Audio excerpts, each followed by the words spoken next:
So here's a conversation we kind of did a little bit earlier in the podcast, but it's kind of a continuation of it. That was based off of an Consequence of Sound editorial by or Consequence, I guess, by Armand Sadler.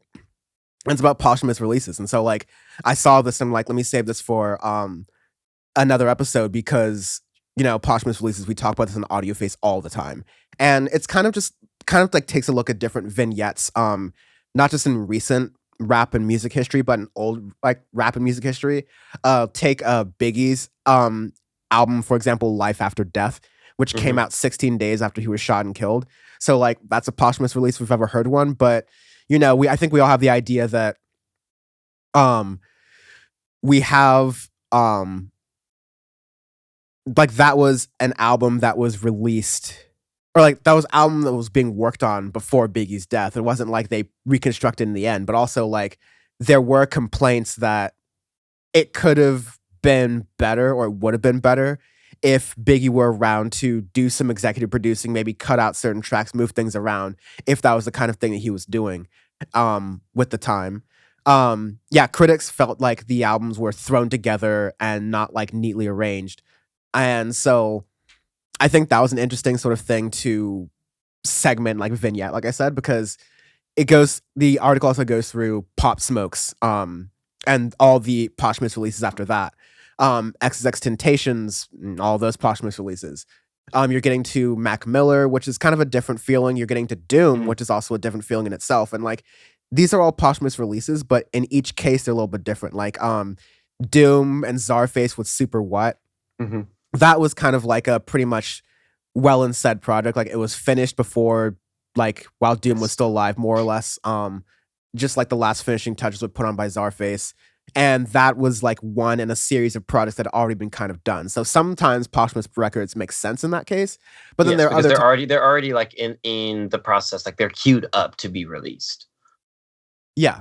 And then there are other times where like with Pop Smoke, for example, every single Pop Smoke release or record is unfortunately like a same iteration of the drill thing he was kind of doing, or because it's you're taking recordings he made and trying to splice them on songs that he otherwise wouldn't have been on, like with Dua Lipa and things like that. It sounds a little bit off sometimes. Yes.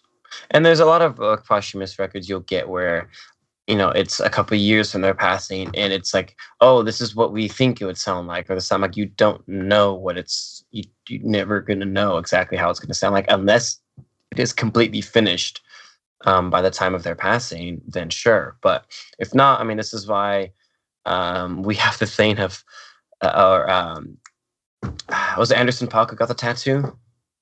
Yeah. Of do not release my music without my consent if I die, or something like that, which is exactly for this, because now we're really having that conversation of what are you going to do with all of these bolted up things, because there's artists that don't want stuff released, there are artists that want stuff released after their death. It just depends, but like record companies make a lot of money from this. Families can make a lot of money from this too, so I also think it's a moment where we have to ask some very fundamental questions about like, what is an album?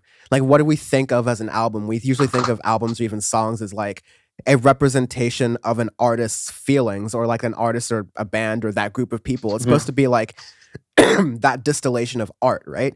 But once you get into posthumous releases, then it's someone else's interpretation of that artist, or someone else's sort of like layering or printing of that artist. It's like you're copying their handwriting and then rewriting it, as opposed to having that artist doing it. It feels artificial to fans and listeners who are listening very closely and connect to that kind of intimacy with an artist.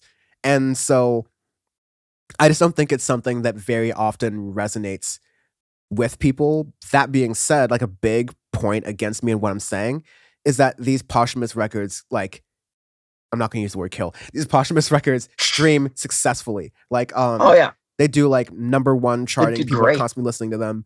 And people love hearing about posthumous artists and dead artists. Like, I mean, because of podcasting, you can extrapolate maybe a number of reasons why this is the case, but our XXX Temptation episode is the top episode of Audioface. Yeah, there could be a number of reasons about that, but I think one contributing factor is because that was a dead artist. And a lot of people, there's a lot of attention about these artists who like have these tragic passings, who die very young. People want to listen to music about them and podcasts about them, whether that's a good idea or not. That's for the XXX Temptation episode to solve for you. But I I do like the way this article is written because it approaches the posthumous thing from and we'll link to it in the podcast and YouTube description, but it approaches the posthumous record conversation from a lot of different angles to say, like, this is why we are seeing posthumous records and why we're likely to continue seeing them. Because, like you're saying, Sean, I don't think there's a good way to solve for artists having unrecorded or unreleased Unless music. unless they put it in a legal sense in writing, like that's the only way. If you don't have anything and it's up in the air, there's so many different interpretations that you can do. Yeah, or maybe you do a thing where like I authorize these people to work with these posthumous recordings and release it under like, you know, the Prince project, right? Like it's not necessarily Prince, but like, you know, people who are sanctioned by Prince to carry on that legacy, the Prince Legacy Project or something like that, you know? But I think we will see in the music industry how this idea develops because it's profitable at the end of the day. Yeah.